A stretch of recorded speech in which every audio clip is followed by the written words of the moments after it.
because prolactinoma, essentially had all these pregnancy symptoms but with no baby. Yeah. So it was literally 2 years back to back. Like, there was some days I was just eating cornflakes because I was so depressed. Like I didn't have the energy to cook. Extreme tiredness, low mood, heart palpitations, tension headaches, subtle hand tremors, loss of appetite, breast pain, breast milk, lightheadedness. I'm not a doctor, so if you are concerned, like please go to your doctor. Don't diagnose yourself through this video. This was during a suicidal attempt. I had an encounter with Jesus Christ, God, during my recovery. I remember sitting on my floor and with every bit in me, I cried.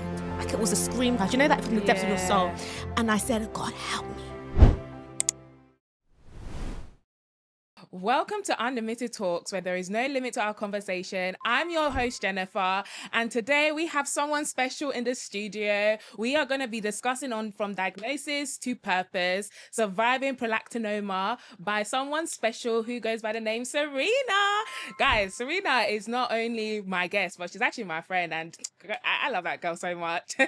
So today we're actually going to be talking about sickness, but about strength, faith, and survival. And Serena has faced like a life-altering diagnosis of prolactinoma, a condition that didn't just affect her physically, but challenged her emotionally, mentally, and spiritually. What makes her journey so powerful is not just what she has been through, but how she came through it in the midst of uncertainty, fear, and the unknown. She has found the courage to keep going, and even more, the courage to share her story. She is now an author of Surviving Prolactinoma. I hope I'm pronouncing this well, guys.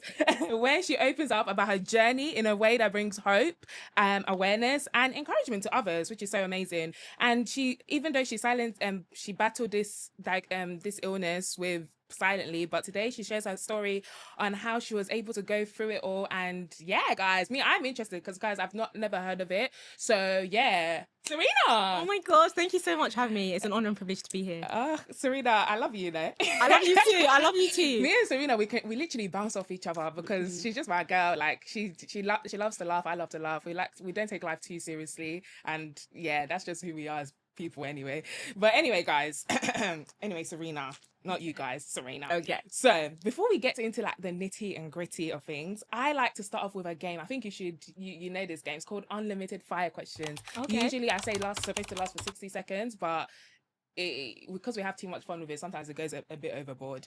But it's fun, random, and maybe relating to what we are talking about. Not maybe, but is relating to what we're talking about. So yeah, because I want the audience to get to know you, Of course, go and for as it. well to help you to be comfortable. Because I know you're like, oh gosh, cameras. But yeah. But anyway, let's get to it, guys. So we're gonna start in 3, 2, 1. Tea or coffee when life is doing the most? None. Huh? I don't drink tea or coffee. I don't drink hot drinks. Actually, lemon and ginger if I have a sore throat. Sorry, but I don't drink hot drinks. Okay. One word your friends will use to describe you. Oh, like weird. I believe we did a good way. Yeah, in a good way. Good Yeah. weird. If life was a movie, what would the title be? Titanic. What? But no, sorry, not Titanic. It started off as Titanic. Okay. Now it's Beauty and the Beast. Hey. Guys, I don't watch movies. I don't know what I'm saying. What's your go-to comfort food on a bad day? Do you know those like plain Oatie's biscuits? Really? Yeah, I love a plain biscuit. And then when you drink water, oh my gosh, it's the best thing ever. As a comfort food, thank God. Be honest, are you a Google My Symptoms person or not? I used to be, but I'm not anymore. Okay. What's one thing that instantly lifts your mood? God. I love it. Thank God. Faith or feelings, which one do you struggle with more? Feelings. If you could describe your journey in one emoji, what would it be? Overcomer. The emoji. Oh. I heard journey and I said overcomer. I would say praying hands. Praying hands. We love it. What's something small that now means a lot to you? I would say the gift of life. And I know that some might seem big to people, but there was a time, we'll get into it, where I thought it was small. So I think the gift of life, yeah. What's a song that got you through a tough moment? Dependable God by Victor Thompson. Yes, Yeah. guys. If you know, you know. You know, there was a time where that song was trending on TikTok. What's one thing people assume about you that's completely wrong? I'm not saying dumb, not the word dumb, but like, because I'm very observant. Yeah, so you're like, far from dumb. Yeah, but it's like some people sometimes think that they can cross the line with me, or like I'm not noticing things, but I'll notice, but I won't always say anything. So I think that's one sort of thing that I know is my strong point, but people, like I can clock patterns. What's I that think, saying of you? The way to treat a fool is to be silent. Yeah, like I think that's what it is. It's like, yeah. Yeah. Are you the type to talk about your feelings or keep it in? Depends on my mood. But I would say it depends on what it is, but mostly keep it in. If you could go back and tell your younger self one thing, what would it be? Keep going. Love it. I'm getting emotional. Not even started. Last question before Serena gets too emotional, because we have not even dived into the questions yet. After everything you've been through, soft life or strong life? Which one? Oh, I pick one, don't I? Yeah, soft life or strong life? I know which one I'll pick. I was going to say soft life, but I don't agree with soft life, but I'll just say soft life for the purpose of this demonstration. Why? Because in my head, when I think soft life, I think like not doing anything. That's what people portray as like just... I think it's about living your best life. Oh, do you think? That's how you... I perceive soft life as just living the life that you know that you If deserve. that's what it means, then I go for soft life. Obviously, if people are thinking of just doing nothing, then that's on you. But yeah, soft life then. But anyway, guys, that's the end of the last unlimited fire questions with a guest, because Serena's actually my last guest, guys, today. But guys, I'm so excited. Anyway, let's just rewind back. So let's go back to a bit before everything changed. Like, who are you? Who is Serena? Ooh. Tell us about, who is Serena? And before anything ever happened, who is Serena? Serena, before the diagnosis, was a broken girl, very insecure, confused, no purpose, and just coasting through life, just trying to make it through each day. And then what would you say there was a point where you feel like there's something not right? In terms of the diagnosis? Yeah, like before the diagnosis, did you ever feel like there's something not right within, like obviously how you mentioned you're coasting through life? Yeah. I didn't have my period for 6 months, and I remember going to the doctors on the 3-month mark, and I said, I haven't had my period, and she was like, oh, that's normal, you know, you're young, you know, like pushing you away. NHS. I don't know, sometimes not everyone's calling to be part of NHS. But I knew something was on my body, because I'm like, 3 months. Sometimes it would be irregular, which is, I'm like, apparently that's normal. And then I didn't go back to the doctor until the 6-month mark, and I was told take a pregnancy test. And I was like, trust me, I'm not pregnant. She was like, you're no Mary, are you? Yeah. I was like, no, I'm not pregnant. They didn't believe me. So obviously I took, I think 2 to 3 pregnancy tests and spaced it out. Yeah. And then obviously it came back negative. I wasn't pregnant. And then they did did a hormone test. My prolactin levels were like 5,000. And then I did an urgent MRI scan that week, and they found a tumour in my pituitary gland. So what's that like? Of course. Yeah, because I need to know. I want to know, like, what is it? Because I've never heard of it. Yeah. But it's you like your story about how, like, obviously what you're saying. I'm just like, what is it? Like, explain it to me from. Yeah. No, of course. With basic English. Yeah, no, I'm not going to use any like weird lingo. Because guys, I know Serena. This thou. I'm joking. No, so basically it's Prolactinoma essentially is a benign tumour in the pituitary gland. So benign means it's non-cancerous, it won't spread, or it's slow growing, or it doesn't grow at all. And then a tumour is another word for growth or swelling. And do you know where the pituitary gland is, or what it does? Or okay, no, absolutely fine. So guys, a pituitary gland is like a small pea-sized gland at the base of the brain, and essentially it produces a range of hormones. So there was a tumour growing in my pituitary gland, and obviously that produced a range of hormones. So some of the hormones it produces is prolactin, hence why prolactinoma. So what that is essentially a hormone that produces breast milk for ladies when they're pregnant. Oh, okay. So I wasn't pregnant, but I was having all these pregnancy symptoms because of this tumour. Hence why prolactin, the hormone to produce milk, OMA, tumour.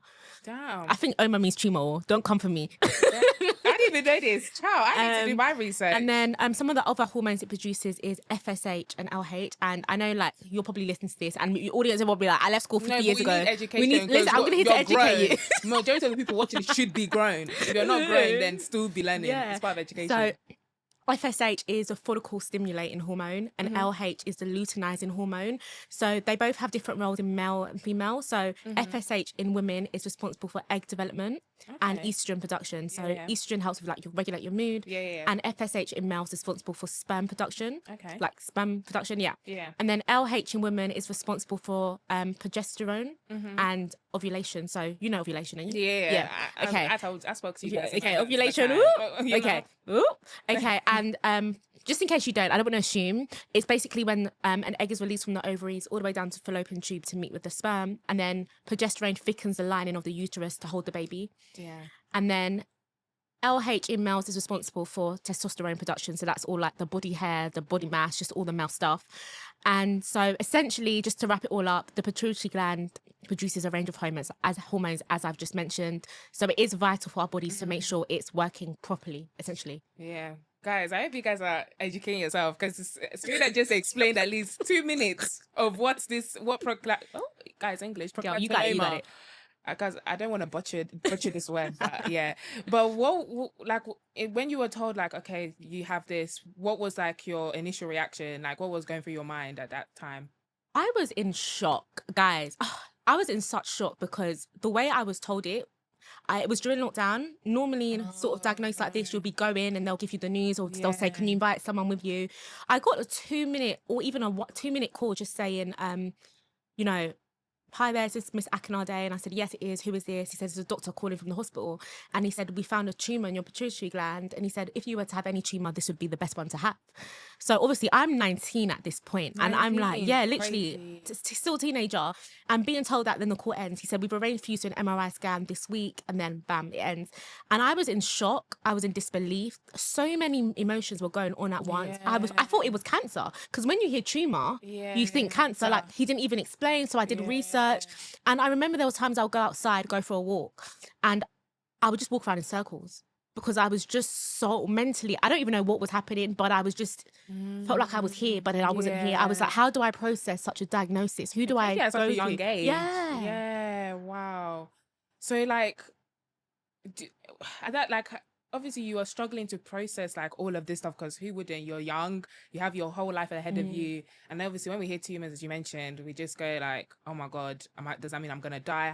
Like, where was your, obviously once you've heard that, where were you in terms of your faith level? Like, yeah, because I know you said that you're Christian that time, wasn't you? Or was you? I was, but I was lukewarm. I was like, I'm a Christian, but my lifestyle wasn't matching up. Do you at that time, do you feel like, is there like a God? Because why would this be happening? Of course, I felt like I was annoyed with God. I was mad. I was angry. I was like, why me? I didn't I was like, what have I done? I was thinking to God, like, tell me what I've done. Because I know this might sound a bit wild, because I know there's maybe some Christians might be watching this, or people with their faith, but I was like, but I'm a Christian. And I know that sounds really bizarre, but I was like, why am I got this diagnosis? I'm a Christian. And also being a Christian doesn't exempt you from and that's something I had to learn. Yeah. But I was very mad at God. I wanted answers as to why. Because the doctors couldn't tell me the cause.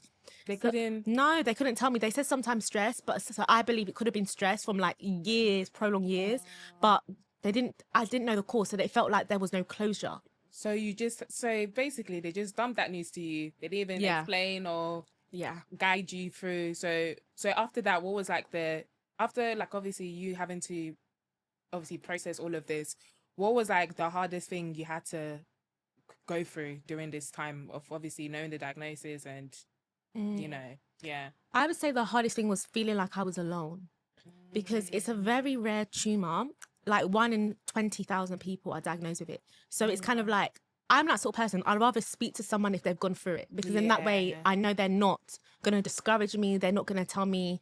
Do you know how sometimes people can speak without thinking? And I didn't want anything to discourage me further, because I was already so shaken in every aspect. And I would say, it was just kind of feeling alone. I was like, who wasn't there like enough people speaking on it during that time? You obviously, compared to now, obviously you're part of the people making, like, ensuring there's awareness through your story, but back then, was there anyone that was advocating and trying to share? And no, I haven't seen any. Like, I haven't. There is a charity called the Pituitary Foundation. I love them so much. They were part of my journey, so I would call them. Sometimes I'll just cry on the phone and I'll be like, oh, I don't know what's going on. There was a lovely nurse that I'd speak to.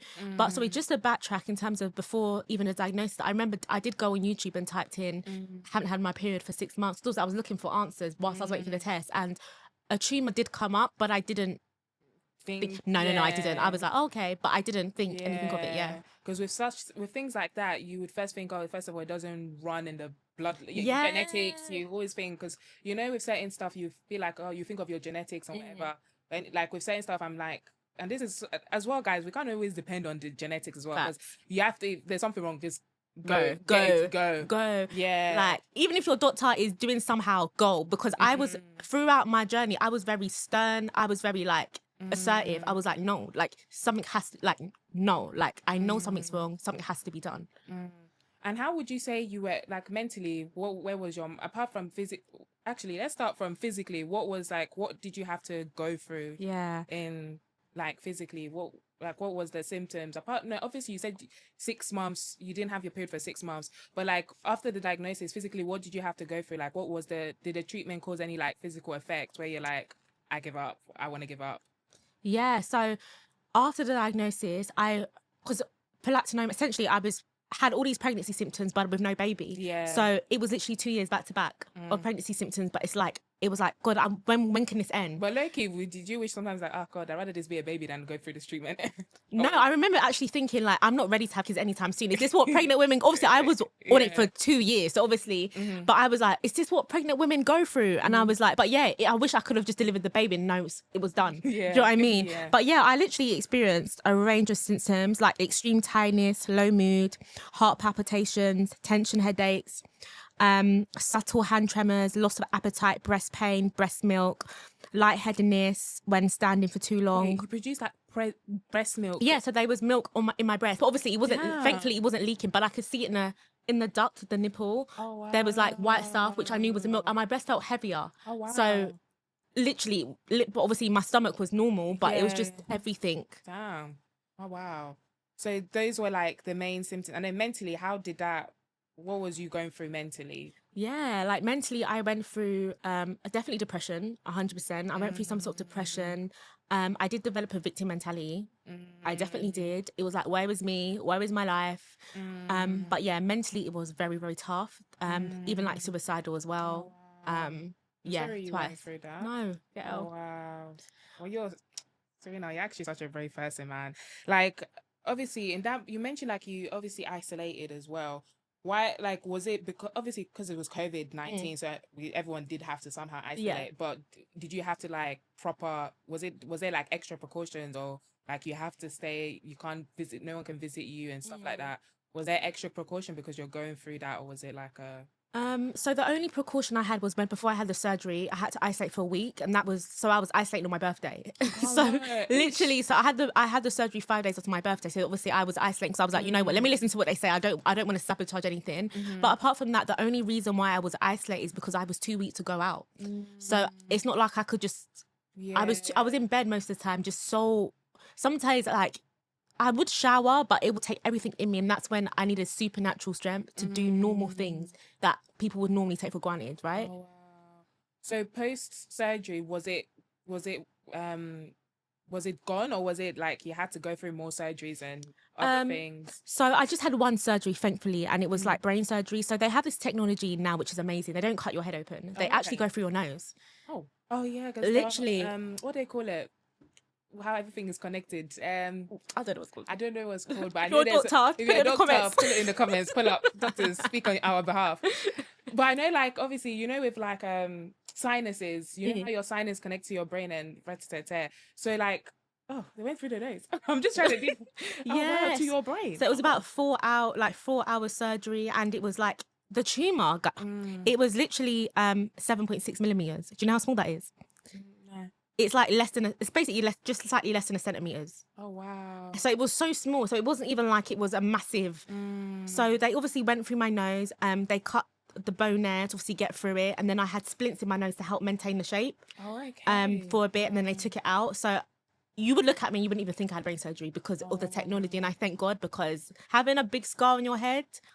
Yeah, that's wild. I know there was like a time you mentioned in your social media page, like how you lost like so much weight. Was it due to the treatment you were receiving, or was it just, was it due to like obviously the diagnosis? So when I was unwell, I was losing weight unintentionally, but then after I had the surgery, because it was such a major surgery, I was burning way more calories unintentionally. So I was eating normal, but it was just like, there were some days I was just eating cornflakes because I was so depressed. Like I didn't have the energy to cook or do anything. Like, I just had to sometimes just put milk, cornflakes and water. That was all I could eat, because I was like, and I would get like, someone would come and deliver my shopping to me. And I'd have like basic foods, like things that you could just easily heat up, not proper like cooking food. Wow. You know, I didn't have the strength to do any of that. But yeah, that was kind of like, for that. Like, where is like, how did your mind shift after being through such a horrific experience with, first of all, the news just being dumped to you like that, and then having to go through the operation, the surgery, then having to isolate yourself? Like, how was you able to get out of that position of victimizing yourself, as you mentioned, and going from being a victim to being a conqueror and just having to push through regardless of feeling like the whole world is against you? Wow. Yeah. That's a great question. I would say, how did I manage to overcome the victim mindset, and how did I... And just to live. And to live, yeah. I think I did have a victim mindset from even before this happened, for a very young age, just the things I've gone through. But I would say I had an encounter with Jesus Christ, God, and throughout my recovery. And I knew of God, you know, you hear Christian, Jesus, but when you have an encounter, that changes everything. And I remember this was during a suicidal attempt during my recovery. I remember sitting on my floor and facing the mirrors on my double wardrobe. And I was like, I was like, you know what? If this is what recovery is going to be like, years, because this was a 5-year journey. Oh, wow. So this wasn't like, I had surgery 2 weeks later, I'm fine. So like, I didn't fully recover till 2024. So I got the diagnosis at 19. So I was 24 years old. So I was sitting, I had my legs crossed, and with every bit in me, I cried. Like it was a scream cry. You know that from the depths of your soul. And I said, God, help me. Yeah.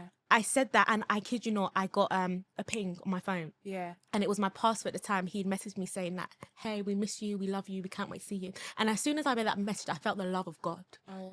And even during my recovery, I came across a video by, I don't want to say his name wrong, but Nabil Qureshi. It just came up on my, timeline, and my spirit was drawn to it, but I was like, it was about the Trinity. I grew up Christian. I've heard about the Trinity, right? I clicked on it. I had such a fresh revelation. I kid you not. From that video, there was a fire that ignited on inside of me. Wow. And for a year straight, morning to evening, I was spending time with God, reading my Bible, praying, sermons. I even received the gift of tongues at home just by watching a TV, like a sermon on tongues. I literally, so it was that changed everything. God started to deal with me in terms of my mindset. Because I was spending so much time in the Word, things started to change. I was also in therapy, and that helped me know why I was the way I was. Stuff that was deep rooted, that characteristics that aren't that nice that I have. That when you say encounter of God, because obviously I know what you mean by encounter of God, but obviously some people be watching and they're like, what does that mean? Like, you're Christian, isn't that enough? What do you mean encounter with God? Like, explain that, what you mean by encounter with God, because anyone could claim they're Christian today, but that's perfect. Encounter with God, there's a difference between having just knowing God. We hear Jesus all the time, we hear about the nativity, but having the revelation of God, they're two different things. I had such a revelation that God loved me, that from the depths of my soul I cried out to God, send help, and he sent someone. That was and even just having this fire inside of me, I knew it wasn't me, because if you told me like 19-year-old me, you're going to have an encounter with God and you're going to be spending time with him from morning to, you'll be like, nope, I'm not doing that. I'm going to do my own thing. So I think that's what I mean by encounter. I had the revelation of who God is. I know we can't fully know who God is, because there's just so much to take in. We're always learning. For me, I always say encounters makes you, like, even regardless of the trials and tribulations, you stay there because you're no more just a Christian, but you've met the I am kind of thing. So it's like, you can't shift. Like, even if you want to shift, when you think of, and the funny thing is, there's always some sort of new encounters with God. So it's like, you can't, even if you want to leave, like, just you have a flashback of, nah, I can't. Do you get right? Yeah, no. So like, now you have published your story of surviving Prolactinoma. I hope I'm saying this right. Yeah, you got it. Surviving Prolactinoma. So how, like, what made you wanted to publish your journey? Like, especially because, with the internet, they have like its pros and its cons. Sometimes it has its benefits, and sometimes you just wish you just shut your mouth and never said anything in the first place. So like, what made you think like, you know what, it's about time I don't just keep this story within myself and maybe my loved ones, of people I know, but just share it to the public? What came about it, and how did it all start or form? Yeah, so as you guys know, this, I'm a very private person. Like, even people close to me, they can't get a pin out on me sometimes. And I think that's something I had to learn during recovery as well. Like, it's okay to open up. Like, and I think that was just kind of like a trauma response. But I think I started journaling. So when I was off work for some time as well. I was off work for a while. So I would journal, write down how I'm feeling, sometimes voice record on my phone and be like, this is day 5 and I feel so weak or whatever it is. And then I felt like God gave me an impression on my heart to write about it, but not to be like, woe is me, but to write about it to encourage someone. Okay. Because I've never heard of this condition. Me too. I haven't really seen people speak about it as well. So I was like, if this book can help someone who is dealing with prolactinoma or chronic health issues, this is a book I wish I read. Or having symptoms, guys. Yeah. Also, disclaimer. Thank you. You just reminded me. Yeah. Like, I am not a doctor. So if you are concerned, like, please go to your doctor. Don't diagnose yourself through this video. Like I said, it's a very rare tumour. So do not be alarmed. Yeah. Sorry, I thought I'd say that. Yeah. Please all. So, sorry, carry on. You were saying, like why you wrote the book in the first place. Yeah. So then I felt like God put an impression on my heart because I wanted to help those that are dealing with prolactinoma. Because I go through my whole, it's like very detailed and real, raw and transparent. Chronic illnesses. Give the book, girl. Give me the book. So I've got the sticky tabs. I had it for my book launch. Sorry.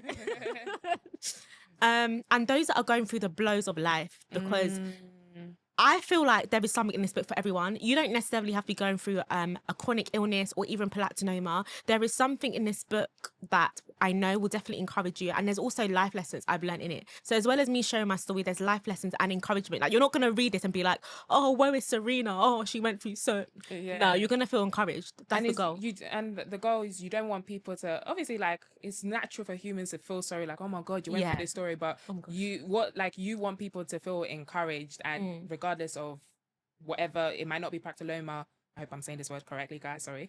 Or it might be something different, like some sort of diagnosis. So what would you say for someone who's been diagnosed with the same thing or maybe something worse or just has a diagnosis? What would your advice be like in terms of the mindset and how to, because as well, I feel like perspective has a lot to do with how we see things and view things. That's good. So like, what would be like your main 3 tips be? Because I know the book, guys, if you want to, it's on Amazon. We'll plug it at the end. At the end. But obviously, you want to know more, buy the book. But like, what would your advice be? Like your top 3 advice if someone was to watch this? Like, what would your top 3 advice be in terms of like perspective and mindset shifts? Okay, top 3 advice. I would also say, like, it's normal to feel sad or upset. Like, you're human. Like, it's okay even to be a Christian and feel sad or low. It's okay, but it's staying there. And 3 things I would say is you are not your diagnosis. Like, you are not the label that the doctors put on you. I'm not saying deny it, not being in denial, but you're not your label. Keep going because it gets better. If you had told me 5 years ago, I'd be like, no. People were saying to me, I'd be like, no, this is too, the pain is too much for me to bear. Like, I'd rather not be here right now. Yeah. It was too much. Keep going. If things do get better. And 3, the Lord is your strength. And I know some of you might be watching this and not necessarily believe in God. But there is a God out there that loves you. There is a God out there that cares for you. Like, through my recovery process, there were moments, even to pack my hospital bag, like, God gave me supernatural strength because I couldn't pack my hospital bag. Wow. So even to shower, that was supernatural strength because if I had it my way, I wouldn't be showering. And I'm a very clean. Yeah, very clean. I'm particular. Please let me, I'm very particular. OCD nearly. I'm not OCD, I repeat that in Jesus' name. But yeah, so I would say, yeah, there is a God out there that loves you. Call out to him. He loves you. Amen. And like, obviously making the book, like, did you find it difficult in terms of like having to be vulnerable and, as I mentioned, the internet, like? You know what? Funny enough, I didn't think about the internet until it was published. I was like, oh my gosh, like, it's out there. But I think it was easy for me to write how I was feeling and to kind of put it together because I feel like God was helping me. Yeah. But the whole process was a stress. I'm not going to lie. It wasn't as... People say, oh, you wrote a book, but they don't see the long nights. They don't see staying up at 1 a.m. and then knowing that you've got to go to work the next day. So it was a lot of sacrifice, a lot of tears, frustration. There'll be times that I'll call one of my friends and I'll be like... oh my gosh, like, this is going wrong. And I thought I was meant to birth this last year. Yeah. But everything happens for a reason. God knew it had to be now. So it was stress. However, I'm so grateful just for like the support I did get behind the scenes. And I'm that sort of person, you know this, like when people know things that I'm doing, it stresses me out. So that's why I was like, okay, when it's released, I can talk about it because it just, I don't know, it just stresses me out. Yeah. Now that obviously you've overcome this diagnosis and we thank God Serena is healthy and happy. Amen. Like, how do you see life now? Like, obviously going through all of that, there should be like a different perspective of life, especially when you feel like your life was nearly being robbed from you and taken. Like, how do you see and how do you live life now?